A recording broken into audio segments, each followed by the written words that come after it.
KDE Newsbreak. Good afternoon, and thank you for joining us. I'm Matt Pensick, and overnight Cambridge dealing with flood damage. We have some pictures to show you of that. Last night's strong storm forced a flood emergency alert in the city. Fire crews were assisting people from disabled vehicles and flooded homes, and there were reports of heavy flooding in the areas of Franklin, Hayward, and Washington streets.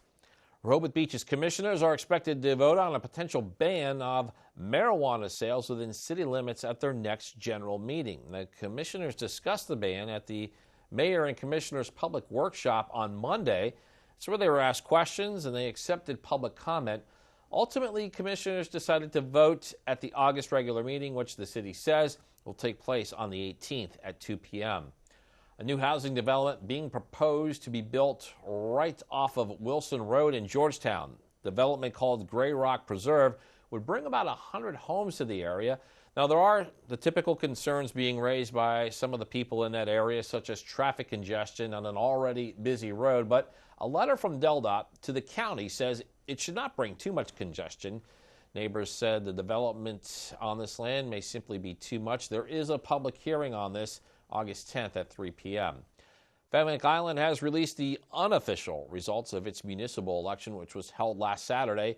Mayor Natalie Magdeburger has been reelected along with 3 council members. Kurt Zanlotti is a new elect for council, winning after former member Paul Breger decided not to file for re-election. Zanlotti received more votes than any other candidate in the election.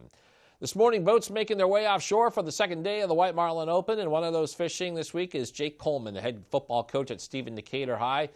Before that, he spent 15 years at Cambridge South Dorchester. His first White Marlin Open was in 2020. His father gave him the money for the entrance fee. Coleman was aboard the Sentinel that brought home the winning tuna. It weighed 120 pounds. Day 2 of the White Marlin underway. And now over to Bob for weather.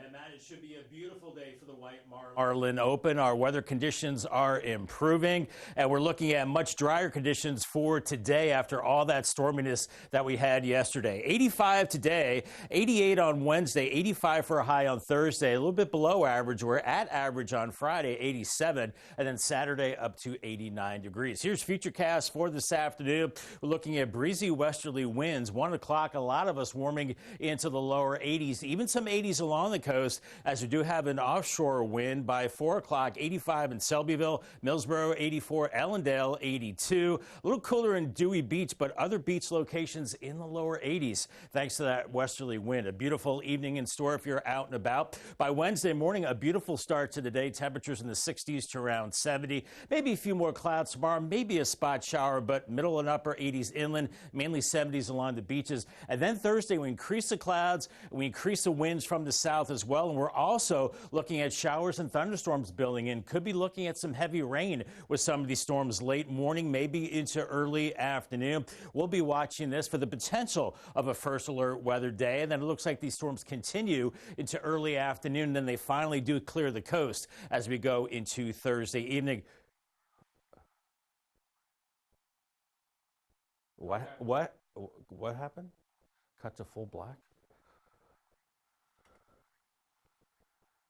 Oh.